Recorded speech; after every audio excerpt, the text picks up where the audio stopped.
Good morning. If you would, grab a Bible. Let's turn to Matthew chapter 7.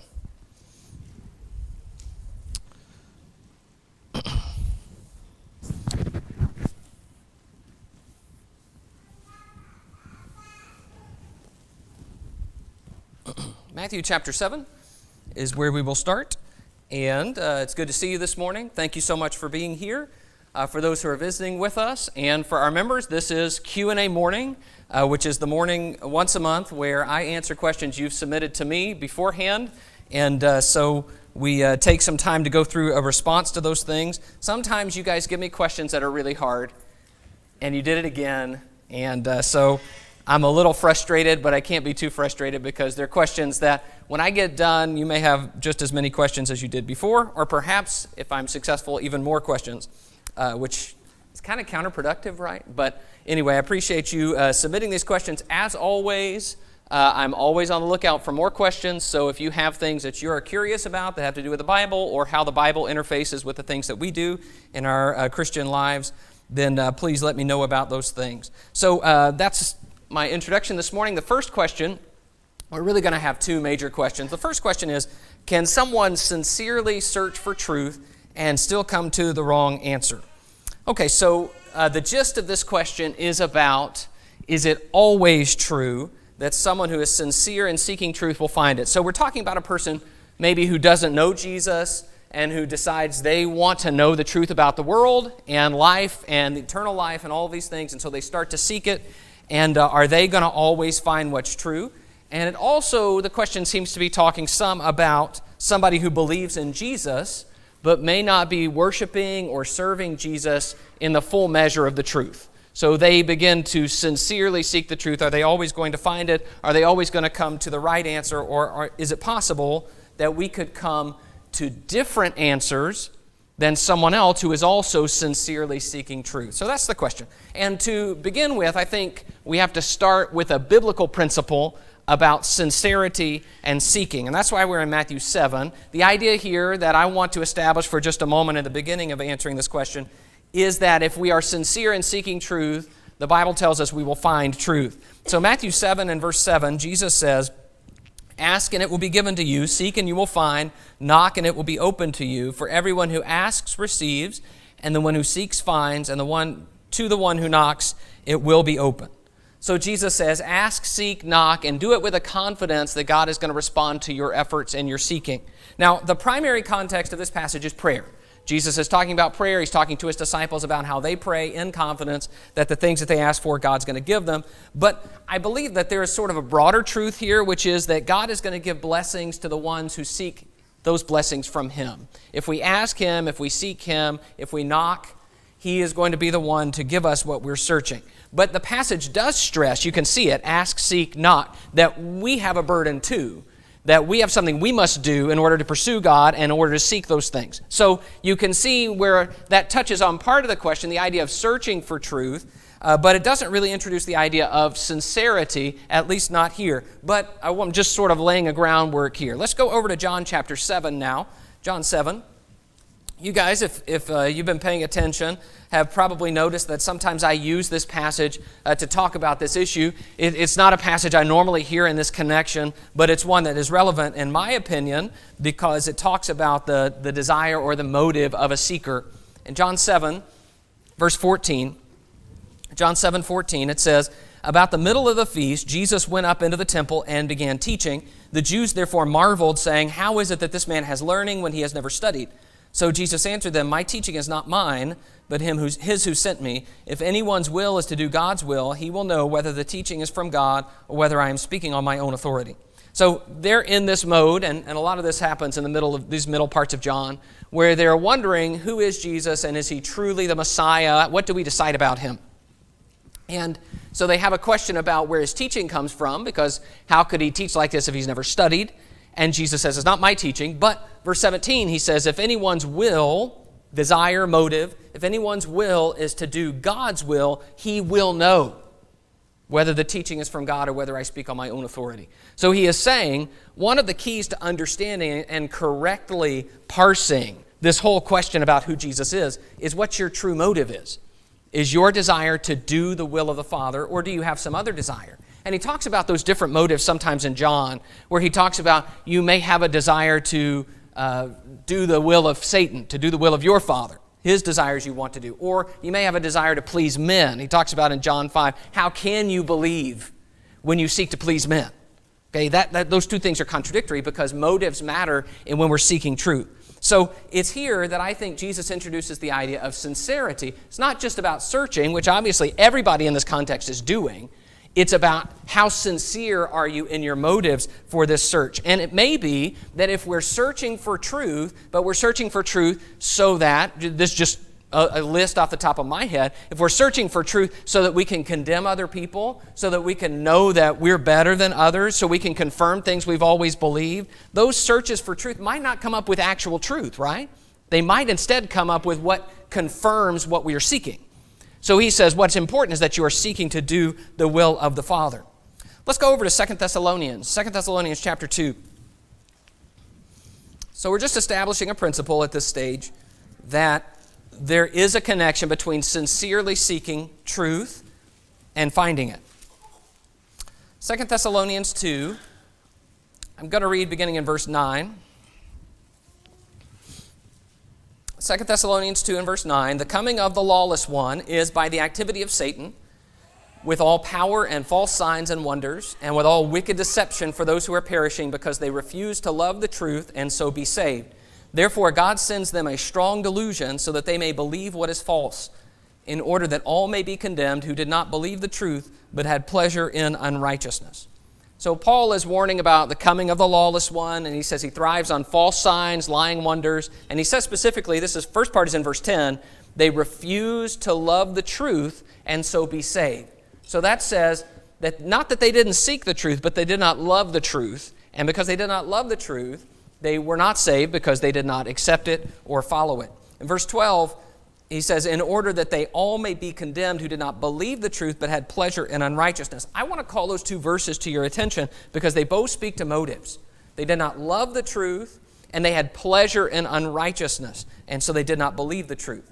And so God, in this scene, is actually allowing them to believe what's not true. In fact, he is encouraging them in that. In verse 11, it says he sends them strong delusions so that they would believe the lie because they did not care about the truth. They did not love the truth or want the truth. So this is an important idea because in this little setting, Paul is describing a rebellion or an apostasy and a man of lawlessness who claims this incredible authority. And if that's connected to some of the other figures in the New Testament, talking about the Antichrist or in Revelation, the beast, the false prophet, and all those, if those are connected, then it's clear that a whole bunch of people are following after this one who's leading everyone astray. And so what he is saying is the people who are going to be spared that or saved from that are those who love the truth enough to go against what everybody else is doing and say, I love truth more than I love acceptance from other people. Sometimes we have a saying that the truth hurts. Okay, and we know what that means. We know that sometimes we would rather believe something that's not true just because it's more comforting or it's easier. But the truth, it sometimes tells us things about ourselves we don't like and about the world that we don't like. So what he is saying here is we have to develop a love for the truth and a desire for the truth. We have to sincerely search for truth, or else there is danger. And that's what this text is saying. Turn the page to 1 Timothy 2. 1 Timothy 2, it's just one page over in my Bible. 1 Timothy 2 and verse 3 says, 1 Timothy 2, 3, this is good and it is pleasing in the sight of God our Savior, who desires all people to be saved and to come to the knowledge of the truth. All right, so this is God's will. It says specifically there, God desires this, that all men be saved and come to the knowledge of the truth. He wants men to seek and want to do His will, to love the truth, and to be saved through it. All right, so you got all that. So basically, all of these passages, you kind of put them all together, and you get the idea that those who seek truth and are sincere in that and love truth will find it, because that's God's will for them. Ask, and it will be given to you. Seek, and you will find. And I think these passages work together. And I believe that that principle explains a lot of what you see in specific instances in the New Testament. Sincere seekers find God in the New Testament. Cornelius is a devout Gentile. He is trying to do right, He fears God, he gives alms, he prays continuously, and so God connects him with Peter, he hears the gospel, and he is saved. The Ethiopian eunuch has come all the way to Jerusalem to worship. He is going back, and as he's going back, after church, he's reading his Bible, right?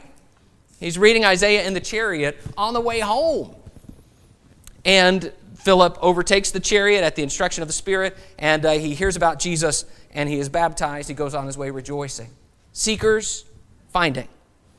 Lydia is in the city of Philippi. She's meeting with the women down by the river. The Lord opened her heart to hear the things taught by Paul, and so she accepts the gospel. She becomes a Christian. Seekers find truth. Sincere seekers find truth. In fact, I would go so far as to say that God kind of has a knack for putting sincere seekers together with people who are going to help them find truth. That's something God seems to almost enjoy doing and then telling us about. I imagine that if we look at our lives and experiences and stories we have heard and maybe our own situations, we can say the same thing. That sometimes in wild ways, in fascinating ways, God connects seekers with people who can help them find the truth. I know we've heard those stories as well. But can someone sincerely search for truth and still come to the wrong answer? So while I believe everything that I have said so far is true, I have a hard time applying it universally in every matter. So sometimes people have questions about this. This is not the question, although it may raise the question now. Somebody else might have this question. Sometimes people ask the question, well, what about people who live in a civilization far away, remote part of Africa, and they never hear about Jesus? And they never understand the gospel, never hear the gospel. What does God do with them? I still take comfort in this, that those who are sincerely seeking are going to find God. I just don't know. That's kind of God's business. I don't know how God's going to judge that and deal with that, but God will do it in a just and fair way. But in terms of, how does that work in every case? Can I talk about every person and go to them and say, well, if you're not finding God, you must not be sincere? That to me seems a little bit of a stretch in applying that principle that we've talked about. And then I have to ask the question, is this principle true, that whoever sincerely seeks truth will find it? Is it true about every matter? Every matter. Or let me say it more specifically. Could you honestly say that everyone who disagrees with you is always wrong about everything? You are right. They are wrong. And so, as a result, they must not be sincere in their seeking. If you are only a little more sincere, then you would come to the right conclusion, which is mine because I'm always sincere. Are we ready for that? To me, that would go a little too far in applying some of this. I will also speak for myself. My understanding of certain matters has changed over time, so that some of the positions that I used to hold much more intensely, I have backed off, and some positions that I used to hold loosely, I'm much stronger about now. Some of that is experience, but I don't believe that I'm suddenly much more sincere than I used to be. What do I say about that time in between? That's a hard question. Was I less sincere then? Am I more sincere now? To me, it may be something beyond just the idea of sincerity in my seeking. For example, I think we also have to admit that our upbringing has an impact on what we believe and why. I think we have to admit that our personalities and our experiences have an impact on that. They're not the only things that matter, but it seems to me to be dishonest to deny that those things affect the way I think about my spiritual life and the things that I believe. So, here is my concern. My concern is that as we go through this idea of sincerely searching for truth, we're tempted to say that people who disagree with us are just evil and insincere. And that the reason you disagree is because you need to seek a little more sincerely. You must have a bad motive that's corrupting the process. And to me, that's a little too far for what we can actually say about others from this principle. It seems to me like a pretext for some self-justification and also a little bit of the beam in the eye problem. So the question then is there a place for differing opinions? Aren't there topics where we would say, there's just not enough information here to draw a line where I can say I'm definitely right and you're definitely wrong? We might have our suggestions, our leanings, our beliefs, but we just would say, I don't know enough about that to be able to say this is the only right way to think about that. Let's read this verse again that we're open to. 1 Timothy 2, verse 3. It says, "This is good, and it's pleasing in the sight of our God our Savior, who desires all people to be saved and to come to the knowledge of the truth." So when Paul says that in that last part of verse 4, to come to the knowledge of the truth, to be saved and to come to the knowledge of the truth, it sure seems to me to be speaking primarily about unbelievers who come to understand and obey the gospel. So it seems to me to be talking about the kind of people we're talking about, Cornelius and Lydia and the eunuch, who are maybe not super far away from God, but they're not in a right relationship until they find that person who says, here's the gospel, and connect them to God. So it seems to me that some of the promises that we're talking about, seek and you'll find, those who sincerely search for truth will find it, may be talking primarily about hearing and understanding the gospel and the saving truth of the gospel, as opposed to every element of what the gospel teaches about every matter.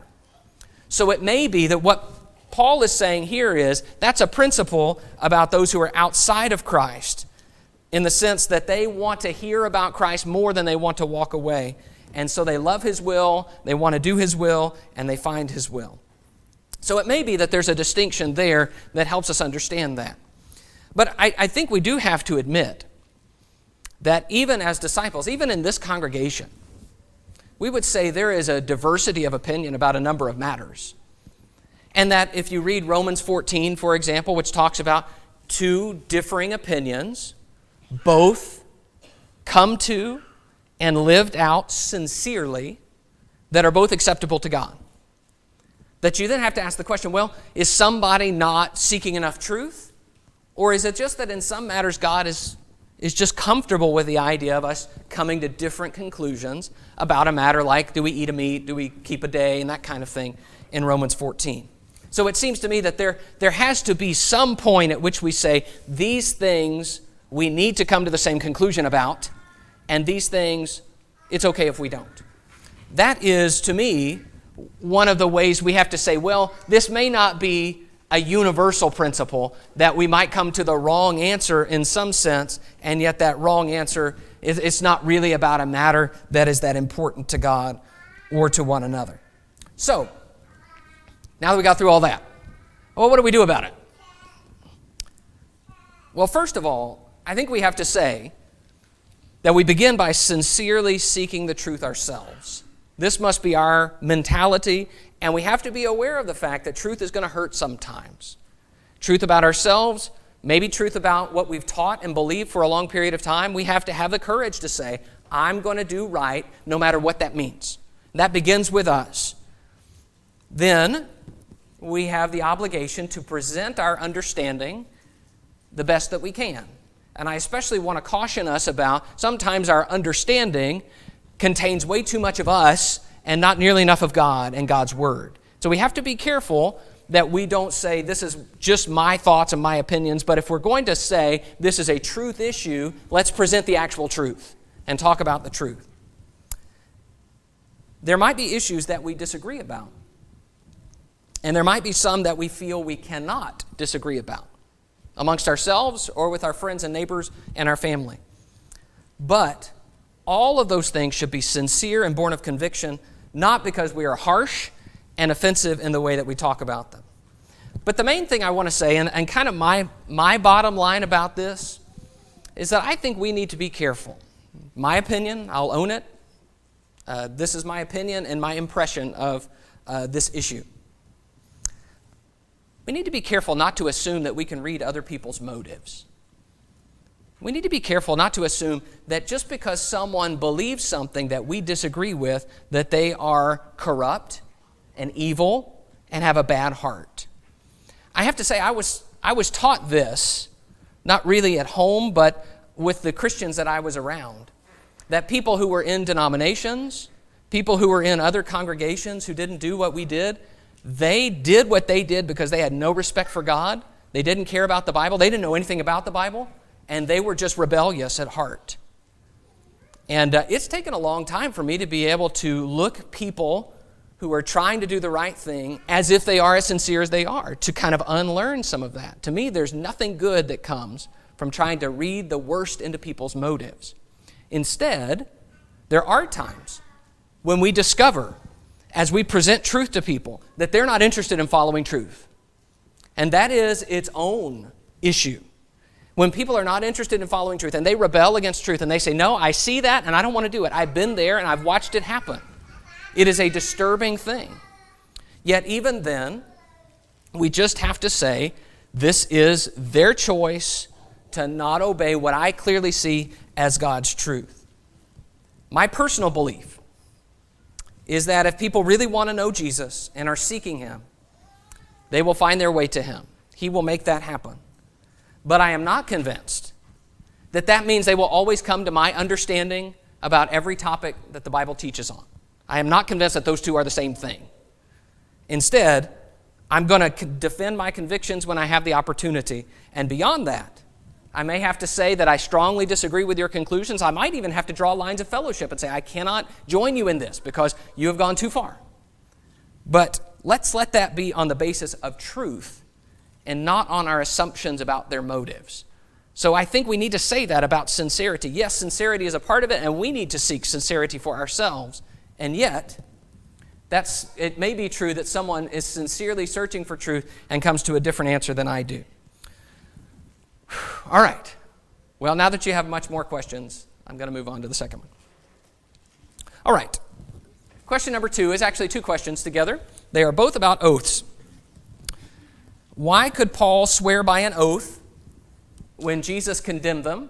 And then a separate question, but it's related. How does Matthew 5:33 to 37, which is the oath passage, relate to a Christian being sworn in to testify in court or to serve in the military? So let's go over to Matthew chapter 5 for a moment.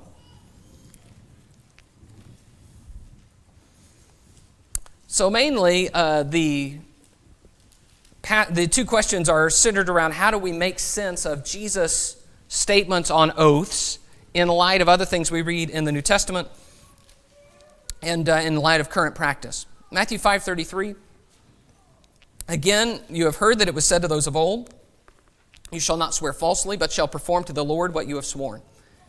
But I say to you, do not take an oath at all, either by heaven, for it is the throne of God, or by the earth, for it is His footstool, or by Jerusalem, for it is the city of the great King. And do not take an oath by your head, for you cannot make one hair white or black. Let what you say be simply yes or no. Anything more than this comes from evil. So this section is a section where Jesus is sort of challenging the common understandings of the law of Moses. And so you see that in verse 33, you've heard that it was said to those of old, you shall not swear falsely, but shall perform to the Lord what you have sworn. Actually, I don't like the ESV here. The idea should be that you perform what you have sworn to the Lord, okay? Because that was the distinction that the Jews held. If you swore it to the Lord, if you used the name of Jehovah, then you had to keep it. But if you have not sworn to Jehovah, you're kind of free. And so this elaborate system of justifications and wrangling came over what specifically you swore by. That's a pretty fair summary. Verse 33 is a pretty fair summary of the Old Testament teaching on oaths, which is essentially if you make an oath, if you make a statement that then you're calling on God to testify about, God is my witness, then you need to keep your oath. If you say, I'll do this in the name of Jehovah, I promise this, or I swear this is true, then you need to keep your oath. The difference is that they are saying only those oaths that involve Jehovah Himself should be kept. And that is what Jesus takes issue with. See, when Jews think that you only have to keep your word if Jehovah's name is invoked, that's a problem for Jesus. And in fact, Jesus sort of puts all of this to rest about the idea that you could swear by something that's not the name of Jehovah. Because what He does here is say, everything you swear by kind of goes back to God. Do you notice that? Look at verse 34. I say to you, do not take an oath at all, either by heaven, for it is the throne of God, or by the earth, for it is His footstool, or by Jerusalem, for it's the city of the great King. Okay? No matter what you swear by, guess what? You're swearing by God. And He's going to do that again in Matthew 23 that we're going to look at in a moment. The point is, Jesus is saying, and He says this specifically in verse 37, let what you say be simply yes or no. Anything more than this comes from evil. Let your yes be yes, some versions say. The idea is speak as simply as you need to speak. Just say the truth and don't need other people to come in and be a witness for you or in some way to confirm your word. Be honest. Be honest instead of seeking all these roundabout ways to justify your words. Let's go over to Matthew 23. Jesus talks a little more about this. And you can kind of get a better picture here for what the Jews were doing with oaths and how deceitful it was. Matthew 23:16. Woe to you, blind guides, who say, if anyone swears by the temple, it is nothing, but if anyone swears by the gold of the temple, he is bound by his oath. So you hear what they're doing. I mean, boy, that's pretty nitpicky. Swear by the gold, but not by the temple. You blind fools, for which is greater, the gold or the temple which has made the gold sacred? And you say, if anyone swears by the altar, it is nothing, but if anyone swears by the gift that is on the altar, he is bound by his oath. You blind men, for which is greater, the gift or the altar that makes the gift sacred? So whoever swears by the altar swears by it and by everything on it. Whoever swears by the temple swears by it and by him who dwells in it. And whoever swears by heaven swears by the throne of God and by him who sits upon it. So you see, he said, it all is going back to God, and your little distinctions are just justifications for your own lies. The point is about honesty. Oaths are a way to strengthen your word by appealing to an outside authority, and Jesus says that should not be needed for my people. That we can speak the truth and know we're speaking the truth, whether there's oaths or not. And especially, we don't need this whole garbage system of, well, that, if I swore by this, then you know I'm telling the truth, but if not, you can't. So oaths are a product of a society where people can't be trusted. Where when you meet someone and they say something to you, you say, well, I need to know for sure. And so I need something else to verify that, to test that. And so you seek something else to confirm it. But that's not the way Jesus wants his people to live. We are not a people whose word has to constantly be verified and checked. We are a group of people who keep our word and speak what's true. So these two questions ask how do we apply this text? So how literally, really, is the question? How literally do we take Jesus' prohibition on oaths? So we're not going to turn to it this morning for time's sake, but in Matthew 26, Caiaphas puts Jesus under oath and says, tell us, are you the Messiah or not? And Jesus' response is not really clear. In fact, it's kind of famously unclear, where he says, you have said so. Which makes you say, well, did he keep the oath or not? I mean, is he rejecting that idea? It's just not very clear. So I don't think you can really make heads or tails out of Jesus' response. But of course, they take his response to be blasphemy and worthy of death. But the first question stresses Paul's language. Why could Paul swear by an oath? So I want to show you this in 2 Corinthians 1. 2 Corinthians 1. Paul does this quite frequently.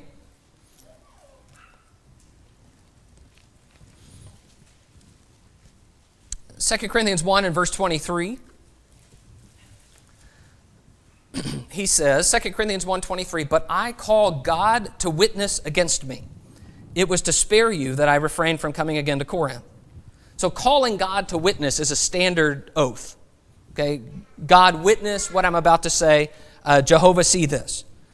What I find notable about this text is that Paul is clearly familiar with Jesus' teaching from Matthew 5, where he says, let your yes be yes and your no, no. The reason I know that is because he talks about it in just a few verses earlier, like in verse 17. Was I ready to say yes, yes, and no, no at the same time? Okay, that was the accusation. Paul, your word is not enough. You broke your word. You said you were going to come see us, and you didn't come see us. Your yes is not yes. And so in response to that, Paul says, I swear to God, God is my witness. Okay, well, that's a little shocking, isn't it? It's not that Paul didn't know what Jesus said. It's that he still uses this formula to affirm himself, say, I am telling the truth. Romans 1, verse 9, for God is my witness. Paul says it there. Galatians 1:20, what I'm writing to you before God, I do not lie, for God is my witness, how I yearn for you all with the affection of Christ Jesus. Philippians 1:8, for we never came with words of flattery, as you know, nor with a pretext for greed. God is witness, 1 Thessalonians 2:5. You are witnesses, and God also, 1 Thessalonians 2:10. You see, it's a little bit of a trend. This is the way Paul talks, the way Paul writes. For Paul, these things seem to be used primarily for emphasis. He is saying, I'm serious about this. I have no trouble saying this, knowing God's listening, knowing God is here watching. He knows that what I'm saying is true just as much as I do. We also read about God himself making oaths. This is Hebrews 6:17. So when God desired to show more convincingly to the heirs of the promise the unchangeable character of his purpose, he guaranteed it with an oath, so that by two unchangeable things, one of them being God's word, the other being his oath, in which it is impossible for God to lie, we who have fled for refuge might have strong encouragement to hold fast to the hope set before us. So God uses oaths to reassure his people. So what do you do with all that? How do you make sense of Paul swearing and God swearing, but Jesus saying don't swear? Well, it seems to me that Jesus' prohibition on oaths is not intended to be taken literally, as if we can never say something like what Paul says, God is witness, or something is solemn, and we promise it in a solemn way. Sometimes we do that when we make wedding vows. We know it's a solemn occasion, we know it's serious, and so in order to demonstrate our awareness, and like that last passage said, to give an even more convincing assurance, we will say things that indicate that we know God is watching and that we are still affirming what we are affirming. So if it's not intended to be literal, then we kind of retreat back to what is Jesus actually saying? What's the principle if it's not intended to only forbid all oaths for all time? The principle is honesty in all our dealings and words. It is not wrong to emphasize certain things or to reassure people. What is wrong is to try to use those things to run things by people, to deceive, or to in some way show that we're not trying to tell the truth. The problem is when oaths become a way we try to buy credibility and deceive others, so that we can have a way that we say, you know what, I swore by that, so it's nothing. You don't have to believe that, but only when I say this way. The problem is when we're trying to trick people by using loopholes and legal distinctions. That's what Jesus is forbidding, and he says don't use oaths that way. In fact, it's better not to swear at all if that's the way you're going to use them. The second question, how does this passage relate to a Christian being sworn in to testify in court or to serve in the military? There's still some situations like this in modern America where we are called on to give some kind of oath. In fact, I'm not sure how much we realize it, but when we sign legal documents under penalty of perjury, we do that all the time. And we don't think twice about it, but what that is saying is you are needing something beyond the ordinary yes to verify you understand and that you are telling the truth. Sometimes there'll even be like on a tax return or something, that statement that, this is something under penalty of perjury. I affirm or I swear that this is true. Well, many object to that wording, just on the basis of the wording, that the word swear or oath is in it. So, you put your hand on a Bible and you say, I swear to tell the truth, the whole truth, and nothing but the truth. And that seems too much because Jesus said, don't swear. They prefer the word affirm or assert. And I understand that, but it seems to me that especially since Paul calls God to witness and kind of makes oaths, that that's not a difficulty for Christians. Can I say it this way? I don't see any problem in a Christian whose word is already intended to be trustworthy and dependable to be called on to affirm what they're saying in a deeper way for the benefit of other people. Why would that bother me? If someone said, it's as if someone was saying, are you sure about that? Well, of course. If I wasn't sure about it, I wouldn't have said it. My yes is yes. But if someone says, well, I need to know that you're really sure about that, they might not understand that my yes is yes. But the oath there is not me calling on something else to say, no, I swear it, this time it really is true. It's instead them calling on me to say, I'm not sure I can trust you. And that's not really something that is an indictment. It's just something that's a product of the society in which we live. So, rather than saying we should never be under oath, I kind of read Jesus' words as saying, remember, you're always under oath. You're always under the observation of God. He always sees and hears what you say and do. So live that way.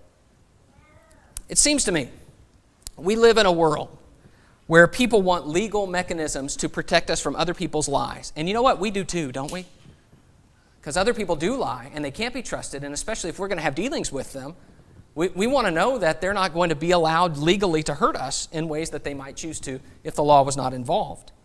But it seems to me we shouldn't object to having our words verified that way. And that's different from trying to borrow credibility or trying to deceive through some kind of loophole. So that's the way I read that. When we see we're being sworn in to testify, it doesn't mean that we would not tell the truth without the oath.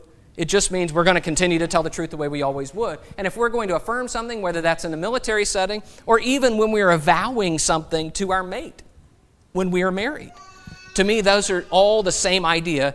I'm going to tell the truth, but I understand that you may need this and it may help you and it may add to an awareness of the seriousness of the situation for me to use it in this way. So between the fact that Paul and God use oath terminology and the fact that those things are not necessarily character flaws and issues, I don't see Matthew 5 eliminating this need for being sworn in those kinds of situations. All right, well, thank you so much for your attention. That's our Q&A for this morning. Keep sending me questions. We'll be dismissed for our classes now.